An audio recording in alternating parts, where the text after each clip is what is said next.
So we live together. Yep. We watch football together. Yep. We talk about football together. Yep.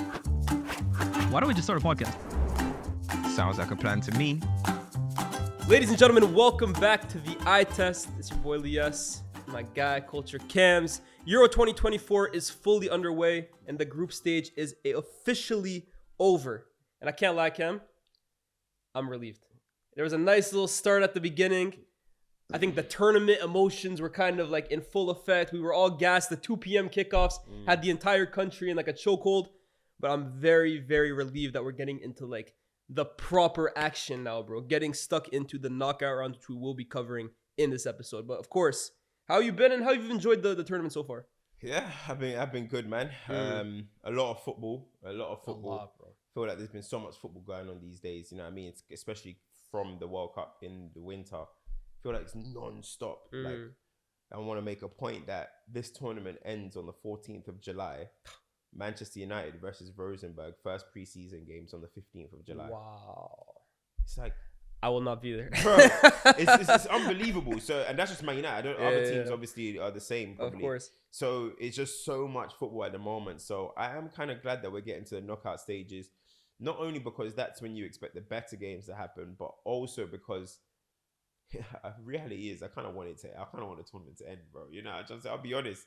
I'm a football lover, but covering it is, and you got Copa at the same time. It gets a little bit, you know what I mean? But yeah, like this tournament's been fun. You know what I mean? I've done a lot of gone different places to watch the game. I haven't watched the England game at home once. You know what I mean? I've been at, I bet you wish you had. Yeah, literally, I wish I did. But you know, gone around to watch the game different places and said some things that has upset the internet. As usual. Said some things that have made the internet proud. So you're always in the thick of it, innit? Yeah. All right, well, let's talk about this knockout rounds, right? Because the group stage, like we said, is finished.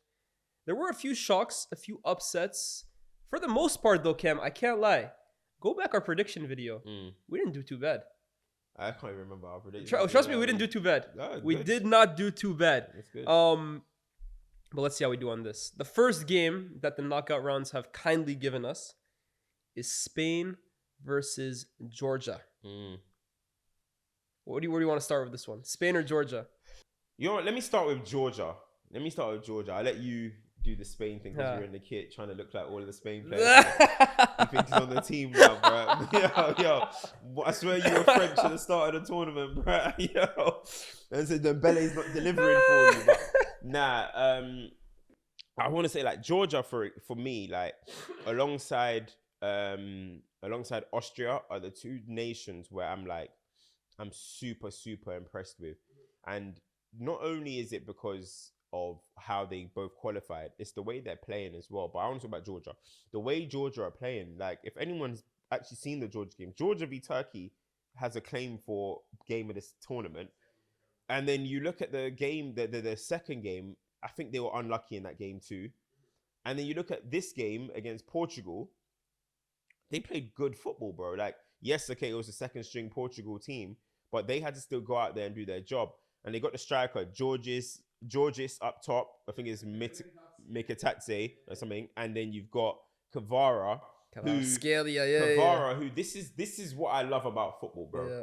And people are always gonna say, don't NBA the sport, But this is what I love about football. When I see a player take responsibility and basically put their team on their back. Now, you can never do anything by yourself. The way Georgia are playing as a team is incredible. Shout out Willy Sagnol because he's doing a great job. By the way, Willy Sagnol is the least paid manager at the Euros. He is making £168,000 this tournament. Wow. Gareth Southgate is making $5 million. That's a World Cup finalist right there. There we go. Willy Sagnol. Yeah, someone found a picture yesterday because he was obviously playing Portugal. Yeah. Of Willy Sagnol defending Cristiano Ronaldo at the 2006 World Cup because obviously France played Portugal semi-final. Mental. That's insane. Both for the longevity of Ronaldo, but Sagnol, I remember him the fullback for France, Bayern Munich. I saw him coach. You know what else was weird? Obviously they're out now. So I'm seeing Sagnol coach Albania. Yeah. I'm seeing Silvinho coach Albania with Zabaleta as his assistant coach. International football is bookie, bro. It's actually crazy. And I think Hamsik is on the bench for Slovakia. Yeah. But yeah, Kvara, what I'm seeing Kvara do, right? it's just listen. I'm not gonna sit here and act like it's been he's dropped an. I wouldn't say he's dropped an Arshavin yet. Yeah. But I mean, that's the kind of the mold I want to put it in. Like, Yeah. you never listen. Spain is going to be an incredibly tough task, but the way he's playing, the excitement that he plays with, when I want to turn on my TV, Kvara is one of the people that I want to go and watch. The dribbling that he was producing against Portugal was incredible. The finish was good, and you know, when you look at nations, you look at Poland, they have Loa. You look at Sweden, they have Zlatan. You look at Wales, they have Bale. There's some small nations that just have that guy. Yep. And you always want to see that guy do it. And Kvara is doing it. And that is what I absolutely love. It's not got anything to do with NBA. It's not got anything. This is what football is about as well. Yeah. A player stepping up for his nation and delivering. And I just think I love seeing that. And so, because I just mentioned Willy Sagnol being the lowest paid manager in the competition, the fact that nobody gave Georgia a chance, and Kvara said, "No one's given us a chance, but you ain't spoke to any Georgians." Yeah, that's facts. cold. Crazy. That's cold. So for him to go out there and deliver and qualify, for me, Georgia's job's done. Yeah. Anything else now is a bonus. You're coming up against Spain, who have probably been the best team this tournament so far. I don't have much expectation, but hey, Kvara, I just need one more day. Can you give me one more Can you day? give me one I'm more? not asking for a month. I'm not asking for a year. Just one more Can day. you give me one more day? Simple as that. Yo, man. big up Kvaratskhelia, of course, man. I think that last night's performance, or whenever this is being kind of watched by you guys, that performance against Portugal, albeit it was like a second string Portugal, but I thought, again, it's like Haven't we been saying Portugal can put 3 teams out that could probably qualify? So that second team, yeah, that's still top. that second Pedro team had Neto João is still Felix, out there. that João second team had Neves, Cristiano on the pitch, Yeah. Antonio Silva, Ignacio, all of these Dallo, all of these guys were out there. Yep. So we can't sit here and talk about how strength in depth Portugal are, and then when Georgia, anyone would expect Portugal's second team to beat Georgia. So I got to give them massive credit. And obviously, I just touched on Georgia just a little bit. I was gonna say, let me Striker. speak on him a little, But because him, he's actually he's the top top scorer of the competition, tournament. bro. Mikadatse, like, I mean, his story is crazy, right? Because before the Euro started, he got relegated with Metz. Like, he is poised to start the season in the second division of France with Metz, and like his last season though. No, he had a good. So he joined them, I think, in January from Ajax, where he was struggling over there. Came to Metz, did his thing. Obviously, like one player can't carry a club team, but I think the way he's playing right now, I wouldn't be surprised to see him get a big move. We often see these international tournaments, like you can kind of platform yourself to get that big move. I mean, for example, the Ukraine game, everyone was watching Dobovik, who was the top scorer of La Liga last season. I can't lie, based on his performances this season, you're staying at Girona next year, buddy. I can't lie. It's not, you're not getting that next big move. But yeah, those two are really impressive. Georgia in general, like you said, right? Such a small country. Before these two, all I knew about Georgia was Kakakalatse, bro. That's the only guy I ever heard about from Georgia. So shout out to them, man. But they are up against a powerhouse, bro. Spain? Let's talk about Spain a little, because I don't want to make too many like early hasty predictions, right? Because we can only take this tournament as we kind of see it. But Spain right now look like the cream of the crop. Honestly, like they look like the golden standard at this tournament. I think you're looking at the big powerhouses that we kind of expected going into this tournament. Portugal, France, England. They're all still trying to like either find their best 11 or find the best way to play or just gel together.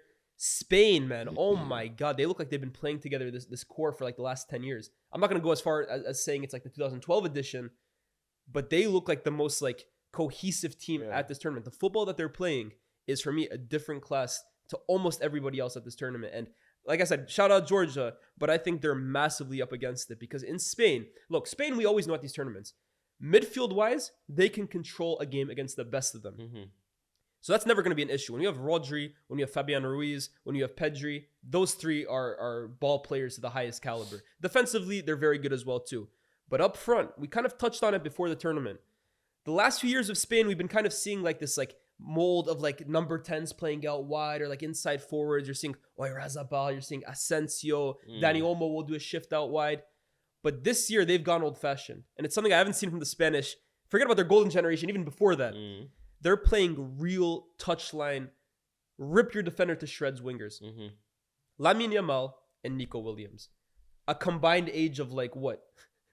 40 years old maybe? Like it's crazy how young these kids are. 16 and 21 years old together. They've been absolutely unreal. I think Nico Williams maybe still has the case for performance of the campaign. The performance that he put up against Di Lorenzo in Italy, sensational. Lamine Yamal, what he's done in these 3 group games, sensational. Morata up front as well too, being the veteran statesman that you need up front to kind of lead these young guys going forward. I think Spain right now, I'm not trying to make any hasty predictions, but they look like the best team at this tournament, and I'd be hard pressed not to call them favorites. Yeah, I mean, going through just one thing about Spain, I feel like Spain are one of them nations that when they play a nation that's like a smaller nation, they can just dispatch you because they have because they can control the midfield. They have that quality, and as you mentioned, like I'm looking at it like this is probably Spain weren't as good these days, but like how you mentioned how they had number 10s and wide and stuff. That's when they were in their golden times.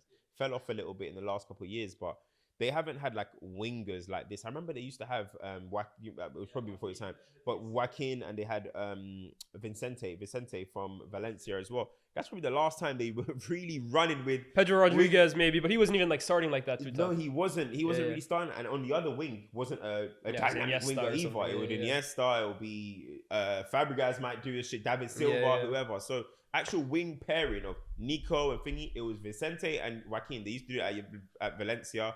They took it over to Joaquin was at Betis, and they took it over to International. But Spain weren't that great them days. So to see it with Yamal and Nico Williams, it's actually nice to see them do it back that way. And you just look at it in terms of balance. I think they are, in terms of balance, probably the most balanced team. Now, their quality in defense, I still have question marks over. And I look at it and I think if you do come against France on a good day, who in transition can really get you. If you do, I have maybe a little bit of worries that I want to see there. But you've got the best player in the world in his position, in Rodri playing there. You've got Fabian Ruiz, who's having a breakout. I think he's been so good, man. I don't even want to say breakout, because if bro, you know, you know. Yeah, Napoli days, Fabian Ruiz was cold. If you know, you know. You know what it is with Ruiz? Sorry to interrupt you, right? Like, I think with Rodri, obviously, like you said, you have the best holding midfielder on the planet, in my opinion. In Pedri, he's playing like this newer role, kind of a bit more advanced, but still, like, we know what he's about. Fabian Ruiz is kind of just playing like that old-fashioned like balancer role, right? Where he does a little bit of everything to a really good level. He's the one kind of like covering ground all across the midfield. He's the one playing those like decisive vertical passes. He's the one breaking up play in midfield. He's the one kind of taking shots on target. Like he's doing like Rakitic. Honestly, a perfect example. He's just doing a little bit of everything, bro. And I mean, he cooked Modric in the Croatia game for his first. For me, like you said, if you know, you know. But I'm really happy to kind of see this version of Fabian Ruiz because I haven't seen it for a long time. No, it's good because I wouldn't say he had the greatest time at PSG. Not yet, really. So again, this could be something that now he goes into next season because Vitinha is the one that was getting more attention and stuff. And so to see them, as I said, the Spain midfield, that's balanced. The defense, I don't think it's strong, but it's still balanced. It's still 2 centre halves in their positions. It's still 2 fullbacks in their position. It's no nonsense. And then obviously they got the balance of the speed out wide, which is going to be their difference makers. And they got Morata, who is linking up. And Morata, we always know, has an eye for goal. In these type of games, Georgia, I expect him to probably get on a score sheet. But he's probably, other than Georgis at Georgia, Fulkrug has come on and scored goal. But I would say Morata's probably been the 9 of the tournament, other than my man, who's the top scorer in Georgia. He's up there for sure. I wouldn't say it's been a tournament for 9s. Yeah. But so I'd say, so the bar's not high, but Morata's doing his job. So when you look at Spain, perfectly balanced team, playing with confidence. Their subs are even coming on and doing well. Dani Olmo, Jesus Navas is running down the line still to this day, bro. Man. At 37 years old. So I look at Spain and you've got to say now when you're looking at that bracket, which is the bracket of death. It's a tough bracket. It's a tough bracket, but when you're looking at it, it's hard to look past Spain. Here's what I'll say just to kind of wrap this up because we want to get to the other games too. I like what you said in terms of like, I don't know, like if you catch a France on their day, you're in trouble. If you catch a Germany on their day, you're in trouble. So I think there are teams with higher ceilings than Spain. Like I think if France really get it right, they're the team to beat. If Portugal really get it right, their ceiling, in my opinion, I think so. But one thing about international tournaments, right? Yes, it's important about what you can potentially do and what you can possibly achieve. But the danger of knockout tournaments is if you're not on that day, on the given day, you're in trouble. Like France were against Switzerland a few years ago. Like we all said, if France finally get the dynamic between Benzema and Mbappe and Griezmann right, no one's going to beat them. But they never got that dynamic right. And Switzerland knocked them out on the day. The thing with Spain that's so brilliant about them, they know who they are. there's no question about what Spain's identity is, what Spain's lineup is, Yeah. the way Spain want to play. There's a lot of question marks with, like I said, France, Portugal, and England. So granted, if all three of those teams magically tomorrow just discover it, hey, then we can say they might be the favorites. But as long as Spain know what they're about and those teams don't, I'm going to favor Spain for now. You know what it is, right? And I think it might have been Anne. She made a great point before we move on. He made a really good point about, we were talking about Belgium, why Belgium don't work out. And he was like, look, some nations have an identity. Yep. And they do everything they can, whether it's in their pool of talent that come through or the manager, that's it. They look for that certain thing that keeps that identity. Mm-hmm. A nation, for example, like Belgium, haven't ever had an identity. So they're trying to find one. They're looking at their players. They're trying to develop one. Yeah. And you look at Spain, it feels like they've had, even the poor Spain teams, they always had ballers. Of course. Always had ballers. They just weren't good enough. Maybe they couldn't. There was supreme, the better team. For even their worst teams, that Isco and Thiago. It's not bad. Exactly. They've always prioritized technical ability. Of course. Ability. They've always prioritized that. So when you look at Spain, the one thing about them is that they just know what they're out there to do. And as long as you know what you're doing on the pitch, you have an advantage, bro. Mm-hmm. Some nations are going out there not knowing what to do. Spain know exactly how they're going to play every single game. So that's why, yeah, they're in good stead there. So we got Spain going through over Georgia. Yeah, got Spain. All right. Got to. So on that same side, right, the winner of this kind of game between Spain versus Georgia would then end up playing the winner of our next round of 16 tie. And that's Germany versus Denmark. So the hosts versus a team that didn't win a single game in the group stage yet advanced in Denmark. They drew all three of their games. Let's touch on the hosts first, right? Because I think kind of like we were talking about Spain, the first two games, Germany kind of looked like that team as well too. Like everything they were touching just turned to gold. That front four was it is still fluid, right? I'm not going to like make it a massive assumption off one game, but that four of Gundogan, Musiala, Wirtz, and Kai Havertz, it's like the ultimate just off the ball movement, like the telepathy, the connection that all four of them had. It was amazing to watch. And then you got ballers behind them kind of playing in. And against Hungary and against Scotland, they ran rampant. Obviously that game against Switzerland, they still went through. They drew the game, they topped the group, but maybe like an indicator of like, okay, this German team isn't as unbeatable as we think they are. What's kind of been your major takeaways from the first three games for Germany? That third game was a weird one. Yeah. I don't know what went on in that game. So that was unexpected in my opinion. I thought they were gonna go 3-for-3. I think Germany, again, they're another one where I think they're exciting. I actually think they're much more exciting than they've been, obviously, because they've got players like Wirtz, they've got Musiala, they've got match winners. I think Havertz has been okay. I don't think he's been that great. I think there's a lot of calls for him to be dropped from the German German you've got fans. Fulkrug coming on and scoring. I think when you've got the link up play, the intelligence, the movement of Wirtz, the technical ability of Wirtz and Musiala, I do think you kind of Thingy does kind of become a little bit redundant because then you start relying on him to be the goal scorer. And Havertz does score goals for Germany, but when you got Fulkrug who's just hungry for goals, he's just a killer. Boom, header it. It doesn't matter. I think that is probably what they need because Havertz will drop into these spaces, go on the left or on the right.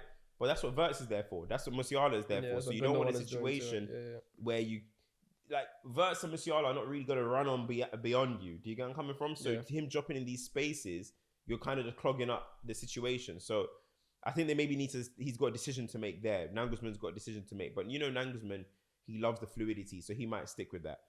I look at Germany though, right? Obviously they got Rudiger, they got a balanced team. Yeah, very good team. But again, I don't know. Even though, again, this is another tie, but even though France are not playing well, I look at Germany, I just think when I look at the midfield of Gundogan, Kroos, and Andrik. How's his name? Andrik, who's a good player.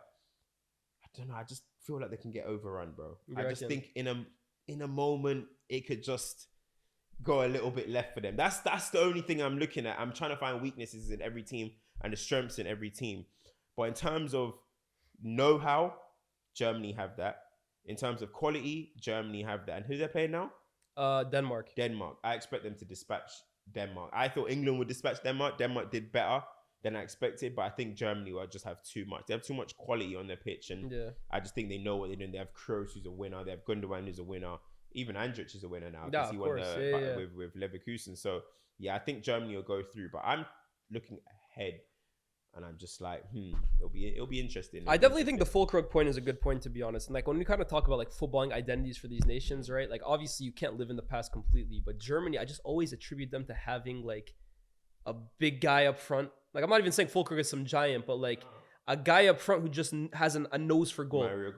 Mario Gomez, Klose, even in the past, like the guys that they used to have, Bierhoff, Klinsmann. Like it's just something I always attribute to Germany having. They're tough to beat in midfield, strong in defense, like functional, and a guy up front who just knows where the goal is. Yeah. So with Kai Havertz, right?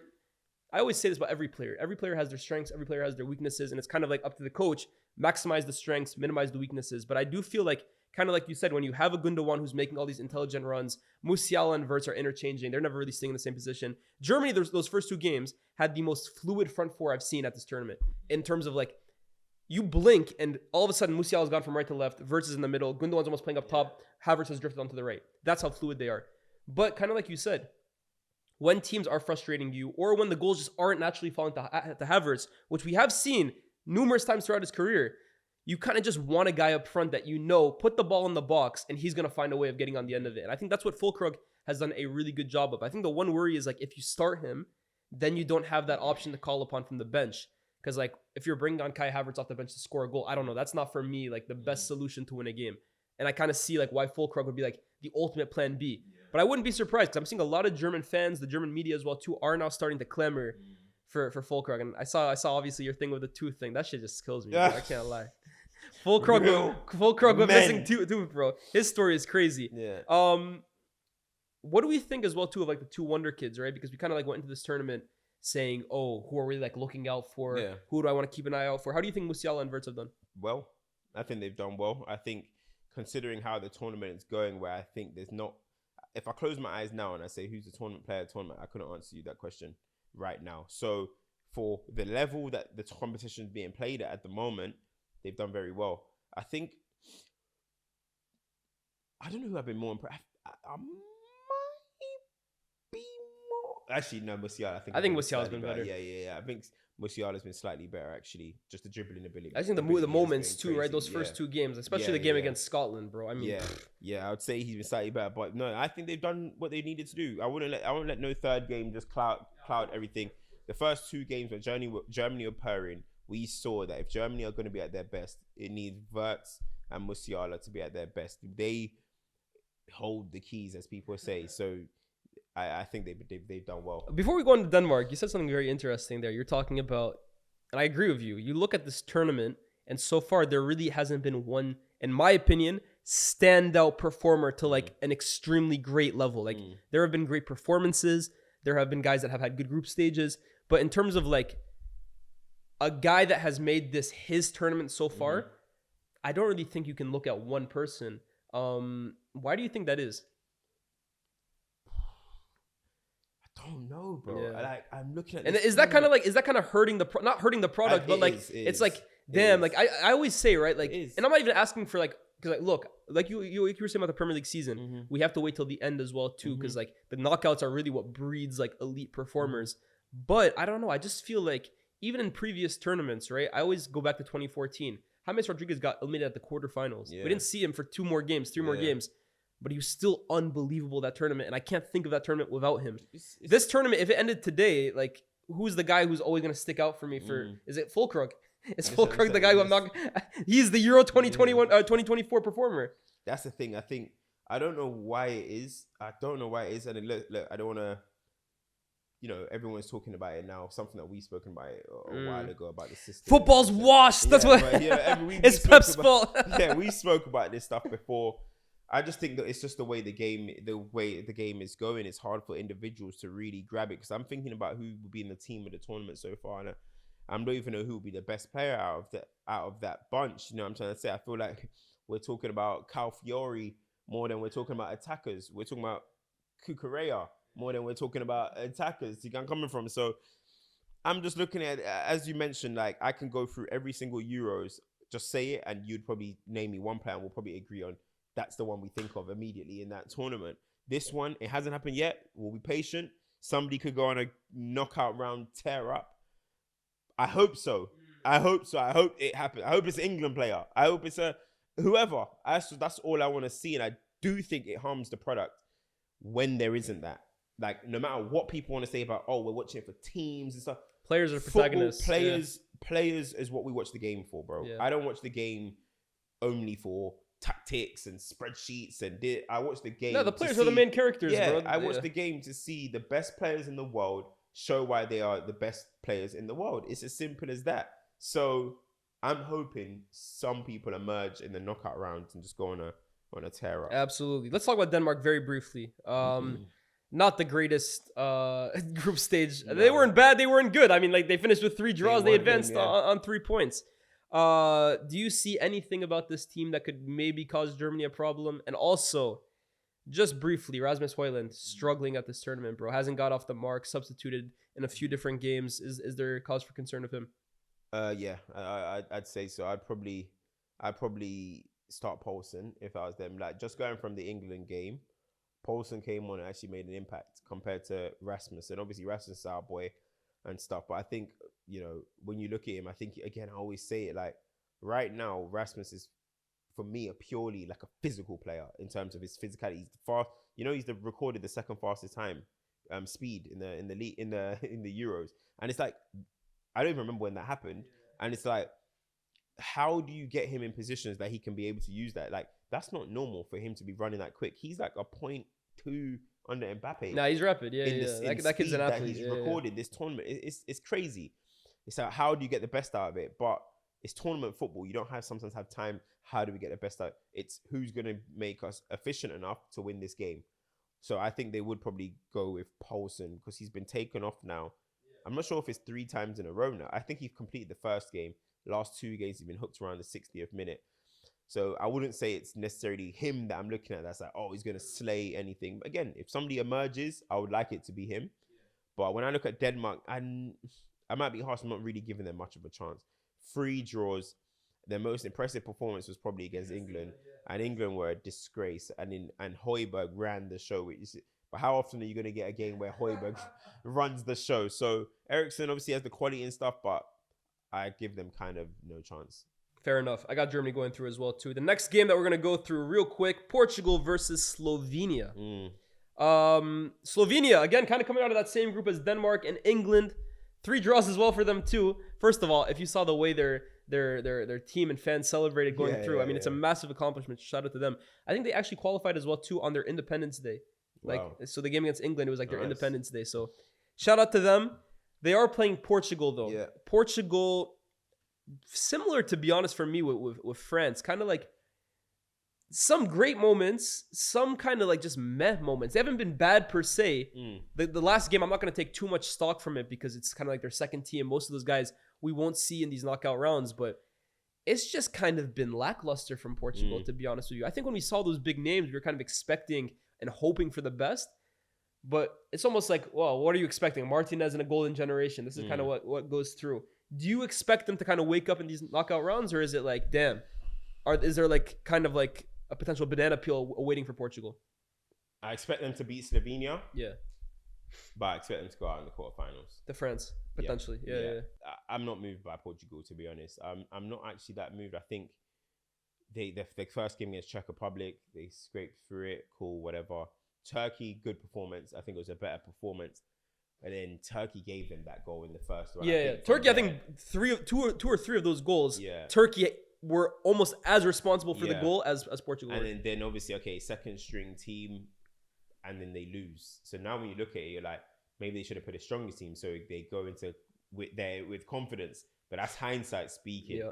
But when I'm looking at Portugal, like, the reason why I'm doubting Portugal a little bit, and look, we're all here just trying to make our own predictions. If you're wrong, you're wrong. I can't remember the last time Portugal have had a big win. Well, like, is it back to Euro 16? I feel like when that's the Nations League, surely the Nations League when they beat Switzerland in the final. Is Nations League? Like, they won it. You were saying if England won in Nations League, you'd give them credit. Like I think you deserve credit. I would say what I said is when England are saying, oh, like when the players are trying to act like we should be grateful, I said, all right, if you gave us at least the Nations League, we could be like, okay, you're giving us nothing. So I can't even. I'm not gonna shit on the Nations League, but When was the Nations League? Hold on, they beat Netherlands in the final. What was the actually. Nations League? I think it's 2019. I want to say. All right, cool. So let's say since 2019. Yeah. I just don't feel like I can't. Even though I remember the World Cup, I don't feel like Portugal get over that line. I just don't think they do. I just don't. I know they won Euro 16. I just don't think when I'm looking at these big games, I have much faith in Portugal to get over it. Mm-hmm. And look, they've got Ronaldo, they've got Bruno, they've got these type of players. But I don't know. There's something about Portugal which I'm just not too high on. And I mean, the most impressive thing for me has been, Pepe and defensively they're doing well. But I don't know. Nah, something. I'm just in the middle with Portugal. You know what it is with Portugal? I actually really like the unity that they have as a team. Like I'm watching them and I'm like, the doubts I had over Ronaldo, to be honest, is he going to be too much of a focal point or whatever? To be fair, I actually think Ronaldo has bought into his role well. And I actually think that there is a good chemistry amongst the group in terms of like, they all look like really driven towards a common goal. Where in the past of Portugal, I don't think it's always been like that. So I'm watching them and I'm like, I like the mentality that they play with. Like, it looks like they really want to get it done this year, which of course every team wants to win. But like with Portugal, like I sense that a lot. And it's almost like they want to get this done for Ronaldo as well too. But I'm just looking at the way they play, right? I had a high hopes for Bruno going into this tournament, saying that I think he could win player of the tournament. And again, he hasn't been bad, but he's just kind of been. It hasn't really been like the Bruno I know, love or hate, to be honest with you, bro. Though, first game, I think it was a good game. I think he was disappointed. I think he was playing too deep the first game. Yeah, but then the second game they moved him higher. Yeah, they played Turkey. Paine. Obviously, he got the goal as well. Yeah. I saw a lot of Portugal fans were actually getting onto Bruno. Yeah, for saying that he was game, too and selfish. I was kind of like, I actually thought he was playing all right. To be perfectly honest, that's how I would want Bruno. You shadow with Ronaldo, and then you have Vitinha. If it's Vitinha or if it's Painha, if it's whoever it is that's playing behind you, they're gonna do the others. They're gonna do the. And I hear it. I'm not trying to say Bruno's played bad, right? I just think he's been all right. That's my point. I think he's been all right. I think Leao's been meh. I think Bernardo Silva. No, he's not been good. Yeah, I say he's Rafael meh. Leao has been poor. But that's my whole point. He's been poor. But that's my point though. Bernardo Silva for me has been poor. Like Vitinha has been good. He's been tidy, but not hardly a world beater, to be honest with you. I agree with you. I think the best part about Portugal right now is defensively. Pepe literally doesn't look like he ever ages. Yeah. I think the fullbacks have been really good, but that's kind of it for Portugal. So I'm still waiting for it to like click as a team, like tactically. I think this is the perfect that you said tactically. I think and this is where I could be wrong. Like maybe if they switch it back to what they did versus Turkey. Roberto Martinez first game 3-5-2. The third game 3-5-2. Poor performances in both. Yeah. Stick to the four. Oh, definitely has and to. The Portugal have to go with that. Against Slovenia, I want to see a 4. Against France, I want to see if they go through. I want to see a 4. I don't want to see what this 3-5-2. He needs to let it go. It's not going to work. He's shown in the two games he used it. It's not going to work. So if he switches up tactically, maybe it will unlock the Portugal team that we expected or we're expecting. So I'll give them that benefit of the doubt.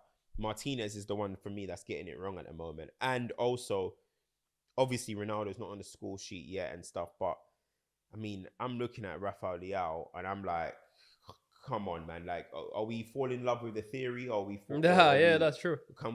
Let's see you do something, bro. You've played 2 games, 2 dives, booked twice, hooked twice, and suspended for the next game. Like, what kind of tournament are you having right now? Do you know what I mean? Like, what are you providing to Portugal at the moment? He's going into this tournament as one of the most, I think, sought after players. Like that player that you're sitting on there, like, is he the next £100 million player? Is he the next £100 million player when he gets that move?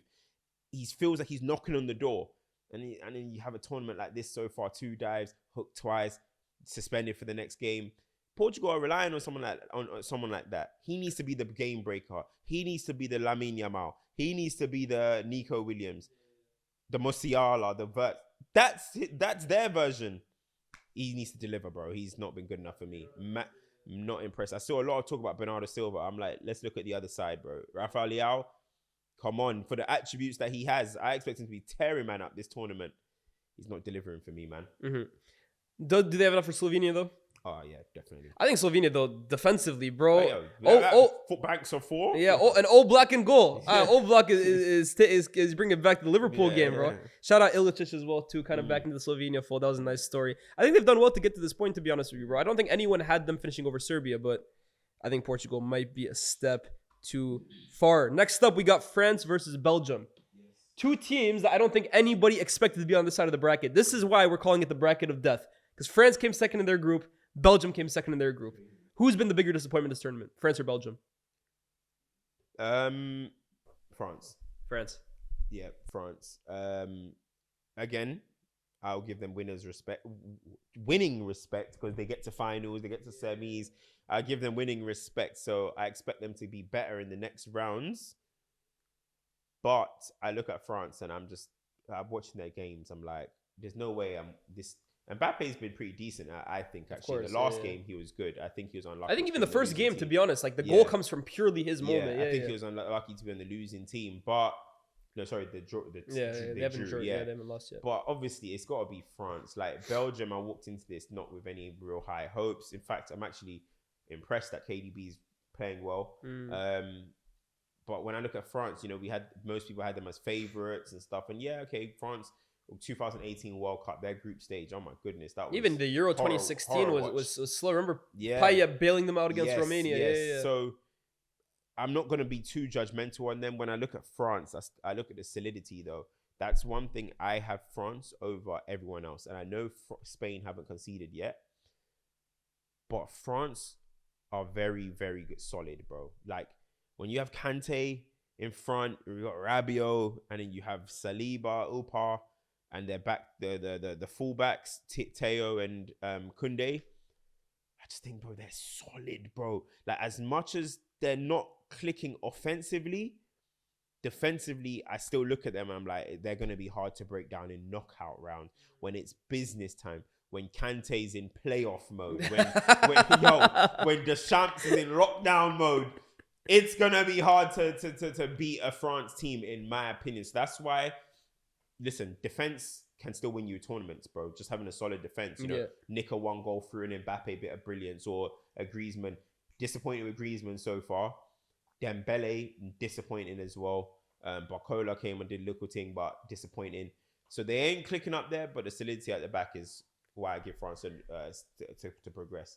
As a known vocal disliker of Didier Deschamps football, I've learned in the past to kind of just sit back and observe, because like I've just clocked all my complaining does nothing because they inevitably make it far, right?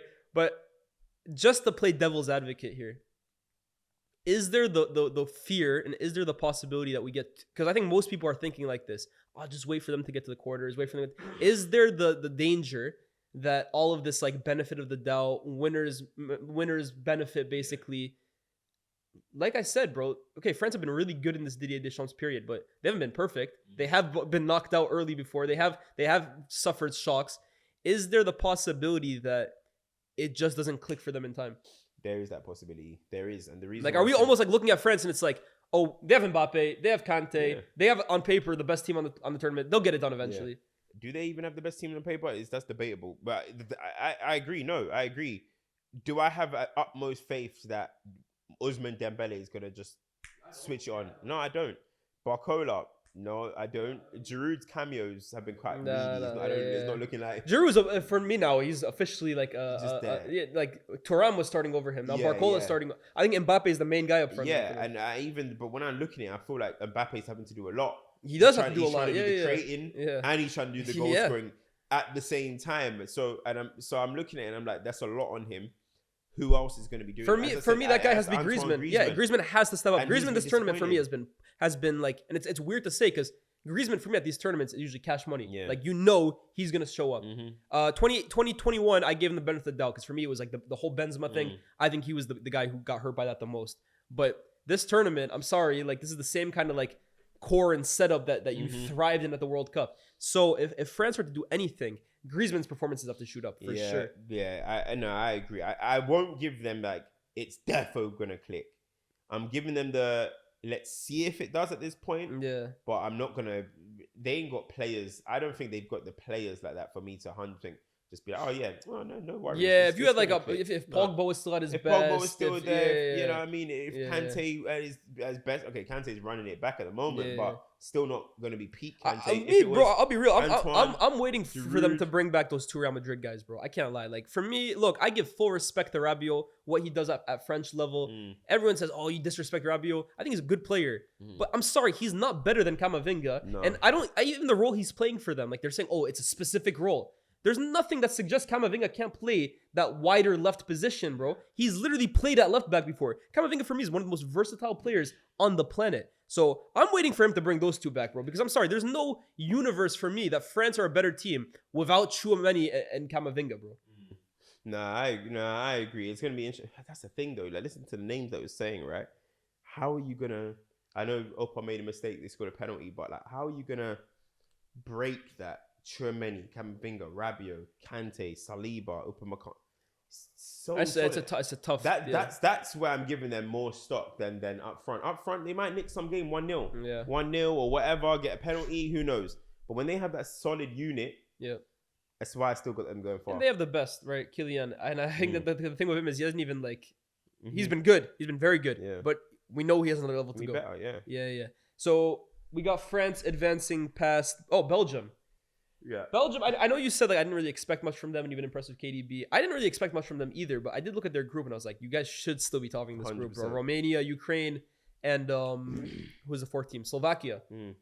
That's still a group they should have been qualifying from. And to be fair, if they won that first game where Lukaku like completely just sold, they would have topped the group. Yeah. I think they missed a massive opportunity though, bro. Like I'm not saying Belgium are gonna win this whole thing, but we keep talking about the two sides of the bracket. One Yeah. is clearly stronger than the other. That side of the bracket was there for a team to go make a serious run at this thing. Yeah. And Belgium being on that side, facing with no disrespect meant whatsoever, the Netherlands, Austria, who else is on their side? Slovakia, England. Like, if I'm Belgium, I'm not the favorite from that bracket, but I'm thinking I can do something from that. Now you've given yourself no chance, in my opinion, whatsoever. Like, for them to beat this France team, Kevin De Bruyne is going to have to roll it back to like 2019. Lukaku's going to have to roll it back to 2021. I don't even know. Tielemans has to roll it back to lockdown under Leicester. I don't see this happening whatsoever. I think it's all on Lukaku. I think this game is all on what Lukaku. 100%. Because you know De Bruyne, even at his worst, he's creating. he's creative, bro. Like that guy just breathes and a chance is created. KDB's created a major chance in each game. He does, yeah. And obviously he bags in one Yeah. game as well. He has created. So I don't even need KDB to run it back to peak KDB. I need Romelu Lukaku to bag. It's as simple as that. I need him to bag. I remember KDB slid one into him the other day. He scuffed it. Keeper, it just trickled to the keeper. Those are decisive moments. Forget about the offsides. Even the offsides that he's been unlucky with. Remove all of them.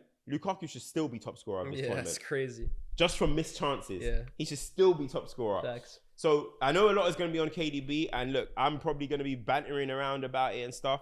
But I expect KDB, it's going to be tough for him, but I still expect KDB to create one or two chances this game. Who on my team is going to bag? I want to give a shout out to Jeremy Doku because I think he's been brilliant this tournament. Yeah, I think he's been really I actually think he's been brilliant.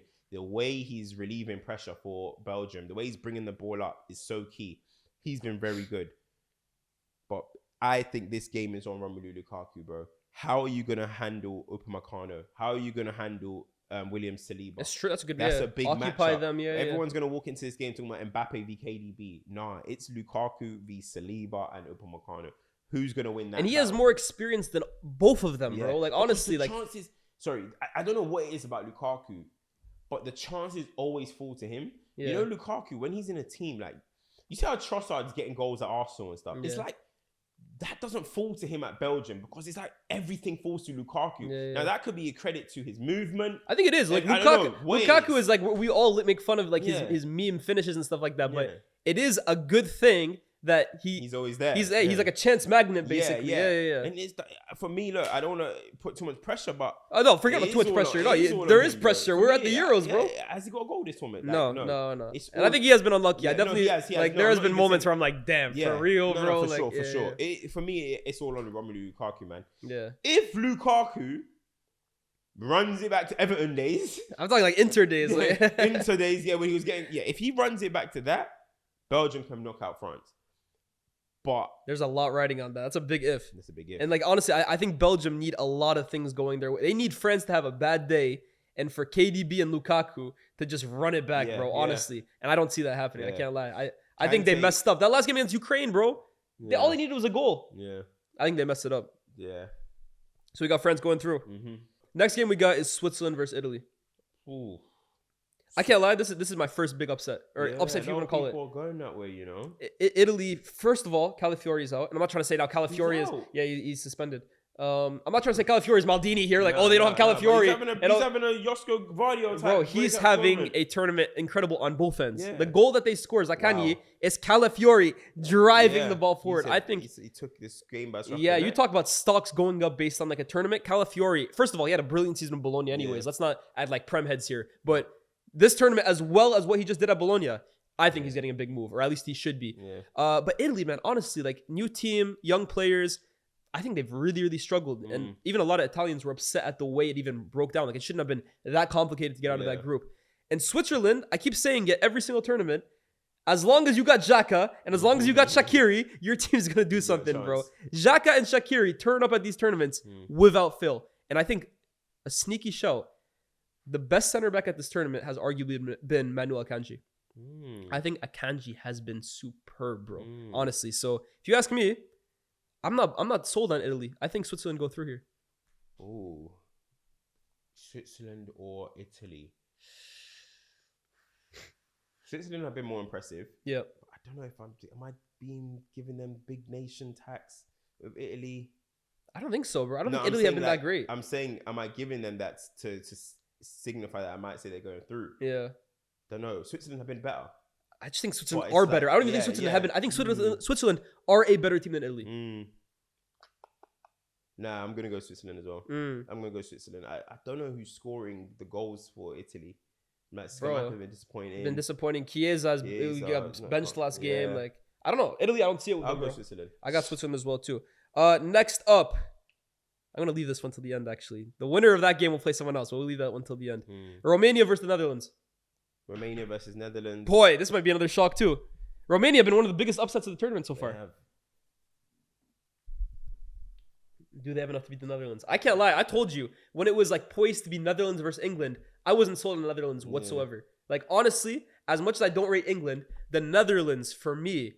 I'm going for upset. You're gonna go Romania. I'm going upset. I might as well too. I'm going for upset. Yeah, that's my. Well, I don't think Switzerland and Italy's an upset. I honestly don't think it is. I think this is the upset. You think so? I think this is the upset. Yeah. What have you made of the Netherlands quickly? Not impressed, bro. Not impressed whatsoever. No, not impressed at all, man. Like, I mean, we walked into this tournament talking about, okay, the attack's not what it is, but if anything, it's the defense that the defense have been awful. Can I say this, by the way, too, right? When we were talking about their defense and we're naming all their defenders, they can't play play 6 center backs, bro. They can't play Van de Ven, De Ligt, De Vrij, and Van Dijk, bro. That's how football works. It's true. Nah, defensively, I think they've been poor. Yeah. They've conceded 3 goals? They conceded 4, yeah. Not impressed, bro. Like, Austria could have bagged a few against what Van Dijk was doing for that goal in the last game, keeping everyone on side. Yeah. I just think defensively they're all over the place and they haven't got enough firepower to bail them out of how bad defensively they are. So I actually think, listen, this is just a gut feeling. I'm just going with Romania to go through. The Dutch, just Xavi Simons, done what I wanted you to do. Memphis is just doing whatever. Yeah, he got the goal the other day. Gakpo. He turns up for the Netherlands. Gakpo is the one. He's doing his thing for them at the moment. Other than that, I can't lie. Not a fan. I'm still going to go to the Netherlands because I think they're going to have too much for Romania. I think Romania, it's a great story. They've been really good. Romania's fans. Huh? Oh, no, brilliant. I think Romania have been really, really good and they deserve their flowers. But I do feel like I slightly favor the Netherlands in terms of experience, in terms of like big. Like I just think this moment, it'll be a little too much for Romania. So I got Netherlands going through. That winner will play Austria versus Turkey. So we could potentially be looking at Netherlands versus Austria again. Austria have been the... hey, who told you? Who told you about Austria? Ralph Rangnick. Put some respect on his name, bro. You gave them flowers for early. Facts. They play Turkey. Good game. Yeah, really good game. That's a good game. That's a balanced matchup right there. That's a good game. You know where I'm going, man. Yeah, you're going to go. Yeah, I'm riding with my guys till the death, man. Come on. Nah, that's fully understandable. And I'm just gonna go with my boy Arda. Arda, if he I'm plays, going with my boy- if he Hey, plays, yo, play, bro. They play the youth, bro. I'm gonna go with my boy Arda. You know what? I expect Austria to win. Yeah, I expect yeah. to win. But I'm back in Turkey. But yeah, man. I'm If back you in if you Turkey. if I'm you had making your stocks facts. in Turkey at this point, you might as well go to the end of it, bro. Exactly. I sold too early, apparently. Yeah, no, I'm going with my boy Arda Güler, man. Yeah, I'm going yeah. with him. Austria, as I mentioned earlier, Georgia were impressive, but Austria, They're the story of the tournament so far, bro. bro, the high line that they're playing, the pressing. Yeah. This is exactly what Ralph Rangnick was gassing about. You know what I mean? We saw for 30 minutes versus Palace. Yeah, the Gegen press. That this is Austria. Have been fantastic, and the only thing I'm going against them for is because I'm riding with Arda Güler. You know what I'm trying to say. So, but I do expect Austria to go through. Yeah, But no, yeah, Austria. It's gonna be. I think that's gonna be a sick. I think that's gonna be a really like both those teams. Like one's not much better than the other. Or, like there's no big And both name are bias famous. there. Both are I'm famous. excited for that one, bro. Yeah. Ralph, can you give me one more day? Excuse me. The last game, and I left this one till the end. England versus Slovakia. I left this one till the end on purpose. Talk to me, because you got a lot to say about England. Shit, I got a lot to say about England. I'm not even English, bro. I don't even know where to start with England, bro. Like, if you're talking the most disappointing team in the tournament, it's England. I don't care what nobody says to me. It's England. And yeah, okay, France finished second, and England still top their group. I think it's the lowest point tally group, they said, of all time or some shit like that, or in the Euros or something like that. Not impressed with England one bit. It's actually been a disaster so far. You know, it's been a disaster in terms of performances. It's been a disaster off the pitch, I think. You know, Gareth Southgate's having to answer a lot of questions. Players are having to do interviews. I think Pickford, Rice, Kane, when one other person has done an interview. It's just been a complete mess, bro. It looks like England came to this competition unprepared.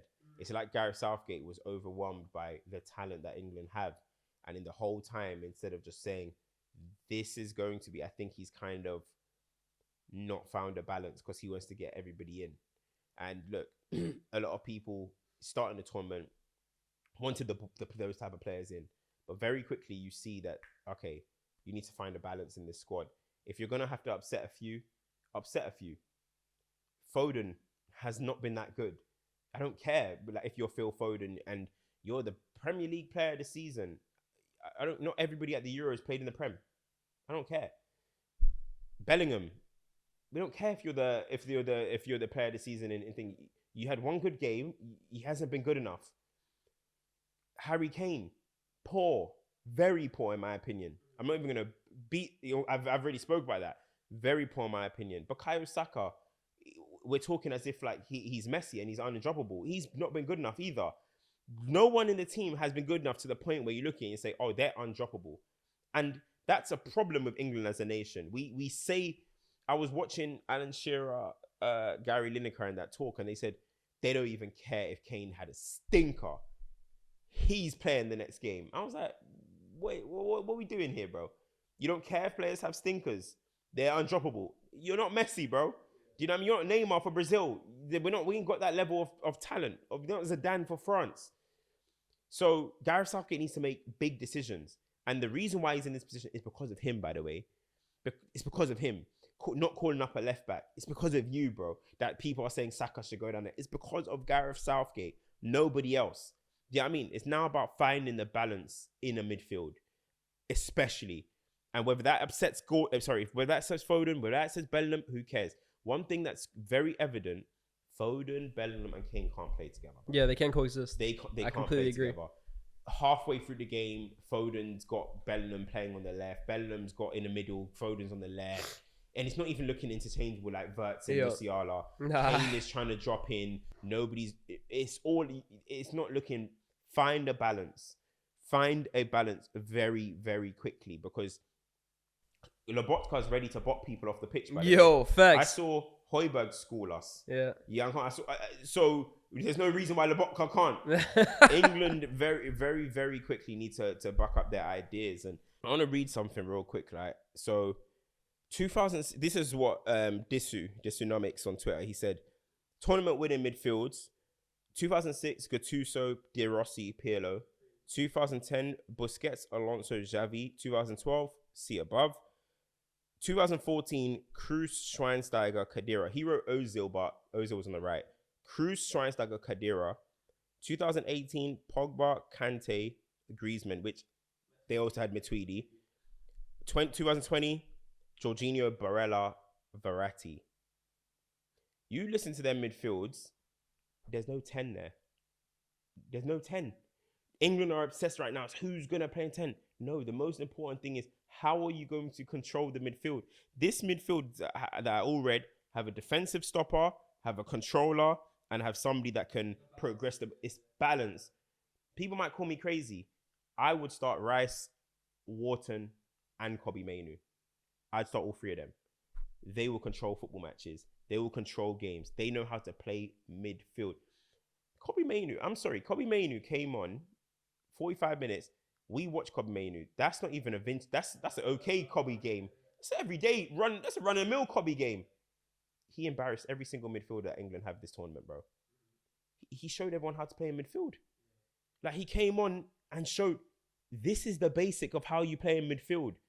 I'm not even going to get necessarily onto Rice because I know Rice needs a partner like Kobbie. You look at Jorginho next to him, Thomas Partey, whatever. That's how you're going to get the best out of Declan Rice. But I'm looking at Foden. I'm looking at Jude, Gallagher that came on. Kobbie showed you guys up in 45 minutes, bro. That's true. On how to play midfield. Forget the name brand stuff. Wharton is the best passer in England's team. Yeah, no, it's true. It's true. He's the best Yeah. passer. Adam Wharton is the best mid passer from midfield. And we're not just talking about like long passing because Trent has a wand on him. But we're talking about metronome passing. In terms of just like actually controlling a game. Yes. That kind of passing, short, long. Yeah. Look, we can't Wharton's be the best name you guys brand. got. I get it. A lot of people, if England lose, we're going to sit there and be like, hey, guys, we lost and we had a Crystal Palace player in the team. We had Yeah, but you guys are currently playing like awful with Real Madrid, Man City, Arsenal. We're playing the worst football in the competition. It's true. Can I say this about England, right? I think the biggest issue of England, and just to wrap this up real quick, you guys are the only team at this tournament, in my opinion, that still doesn't know what your best team is. Like, genuinely, Gareth Southgate has no clue what his best lineup looks like. Say what you want about Portugal. Say what you want about France. Those teams, you can still name 9 to 10 of their best players. And maybe it's a Barcola coming in. Or maybe it's like, okay, Leao's not going to play this game. We're going to start Conceição. For the most part, the team is set. England, bar maybe like 4 players, everybody is saying, oh, we should play this guy here. Actually, we should be playing Gomez at left back. Trent should be playing right back. In midfield, like you're saying Wharton and Kobbie. Some people are saying Jude, Foden. How do we get... These are all great questions to have in qualifiers when you're trying stuff out, giving players caps. This is all great questions to have during friendlies. This is all great questions to have during the Nations League. 3 games into Euro 2024, heading into the knockout rounds, you still don't know what your best team looks like. That's a disaster. That's unforgivable. Being very, very name brand, right? People say Deschamps is Gareth Southgate of a world-class team. Deschamps saw one bad performance when Griezmann dropped him. Deschamps, when they won the World Cup, Dembele, one bad performance, dropped him, won the World Cup. Big managers make big decisions. We're sitting here saying, oh no, Foden's undroppable. Yeah. Oh no, Saka's undroppable.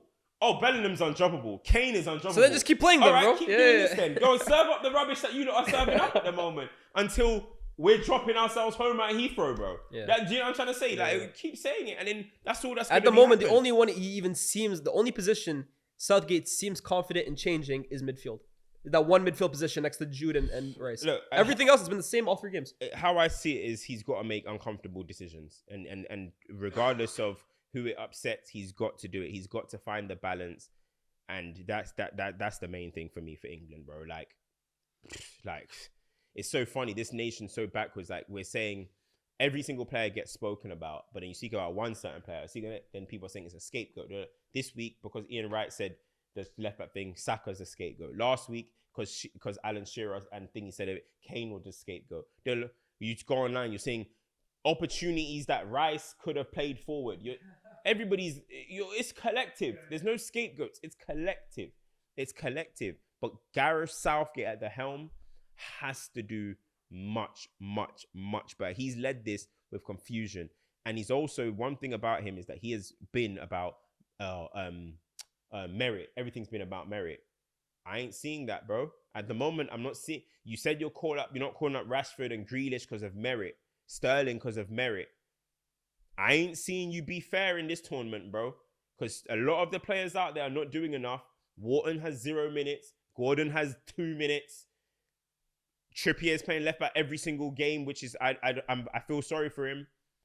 I'm sorry. If you're talking about merit, you called up Luke Shaw.